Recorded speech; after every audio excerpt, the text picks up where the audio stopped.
Alors, on va commencer les processions ce soir. On ne va pas avoir le temps de finir sur les processions, mais on va commencer les processions ce soir. Vous vous rappelez comment les pères...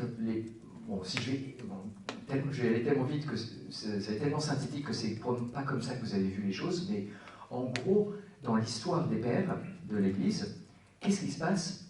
On part de la mission pour aller vers la procession.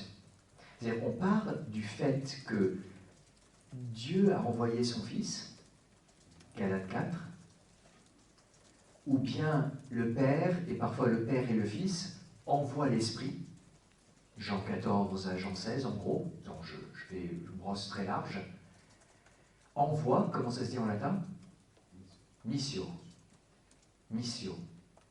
Donc il y a un envoi. On part de l'envoi et on dit, si le Père envoie le Fils et le Père envoie l'Esprit, ou le Père et le Fils envoient l'Esprit, ça veut dire que déjà en Dieu, il y a quelque chose qui ressemble. On remonte vers Dieu, vers l'intérieur de Dieu, et du coup, il y a un envoi aussi à l'intérieur de Dieu.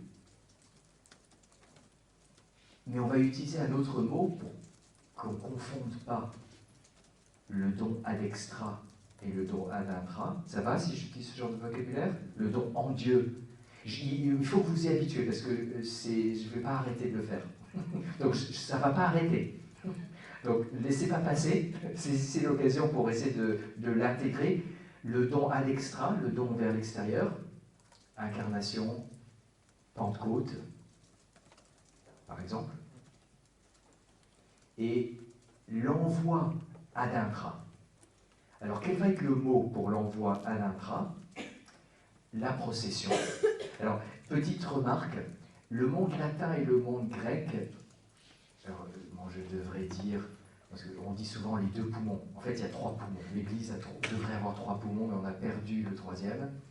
C'est le poumon syriaque, sémitique. Mais du coup, on s'est retrouvé, et puis le monde latin, on a aussi oublié qu'il y avait le poumon grec. Mais dans le monde latin, on dit les processions, et la première procession, c'est la génération. Le Père génère, engendre le Fils.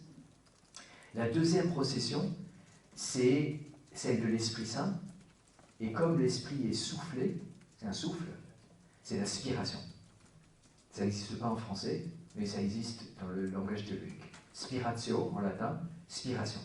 Par contre, dans le monde grec, il n'y a pas de terme commun. Il n'y a pas procession et deux formes de procession. Il y a la génération, et du coup, ça pose un peu des problèmes, ça peut nous faire entrer en confusion. Il y a la procession de l'esprit. Il y a la procession de l'esprit.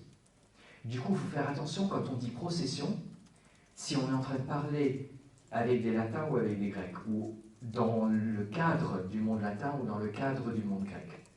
Dans le cas du monde latin, procession, c'est et génération, et spiration. Dans le cas du monde grec, quand on dit procession, c'est l'esprit. Et il n'y a pas de terme commun. Peut-être qu'à la fin de ce passage sur les processions, on pourra faire une petite évaluation de qu'est-ce qui est mieux entre le monde grec et latin. Donc, ça va plutôt être l'apport de chacun.